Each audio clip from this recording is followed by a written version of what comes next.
dowladda Sacuudiga ayaa sheegtay inay shaqada ka erisay 5 ka mid ah saraakiisheeda sarsare 18 kalena ay xirtay kadib baarista lagu xaqiijiyay dhimashada Khashoggi. saraakiisha la eriyay ayaa waxa ku jira ku-xigeenka sirdoonka Major General Ahmed Al-Asiri iyo la taliyaha arrimaha sharciga boqortooyada Sacuudi Arabia Sacuud Al-Qahtani kuwa oo labadooduba iska fogeeyay inay wax ka ogaayeen dilka wariyaha. hadalkan ayaa xalay lagaga dhawaaqay magaalada Riyadh.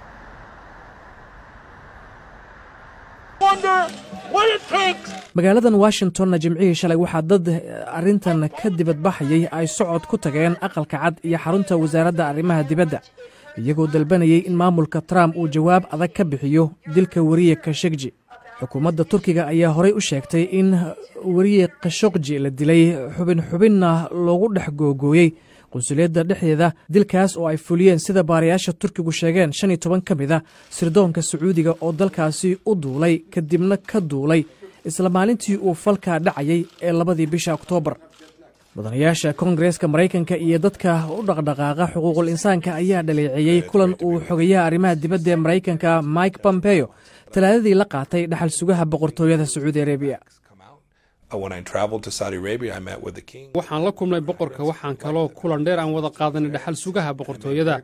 waxaan u caddeeyey dhammaantood in Maraykanku uusan dhayalsanaynin arrintan inaanan oggolaanaynin in dad sharci darro la iskaga dilo. waxaan u sheegay in waxaasi aysan ahayn wax qiyamka Maraykanku oggolaanayo. waxaa kaloo u sheegay in arrintan ay mas'uuliyadda ka saaran tahay maadaama ay ka dhex dhacday qunsuliyadda Sacuudiga. safiirkii hore ee Maraykanka ee Sacuudiga James Smith ayaa weli ka shakisan in maamulka Trump ay tallaabo adag oo dhinaca xuquuqul insaanka ay ka qaadi karaan boqortooyada Sacuudi Arabia iyo kale. maamulkani waxa uu ku sifoobay mid xiriir dhaqaale la leh Sacuudiga kaasoo laga soo hormariyay xiriirkii istaraatiijiga ahaa ee aanu lahayn. markii anigu shaqada hayayna waxaanu ka wada hadli jirnay arrimaha xuquuqda dumarka, xuquuqda aadamaha iyo xorriyadda dadka. hadda intaasoo dhan mid ka mid ihi ma socdo waayo xiriirka ka dhexeeya waa mid xoogga saaraya dana gaar ah oo ku salaysan lacag. koox ka kooban labada xisbi ee Mareykanka oo senatarro ah ayaa iyagu qaatay mowqif cad. xukuumadda Washington waa in hadda ay go'aansataa sida ay uga jawaabayso qirashada Sacuudiga ee dilka Khashoggi kadib markii Riyadh ay muddo 2 toddobaad ku doodaysay inaysan waxba kala socon wixii ku dhacay wariyaha.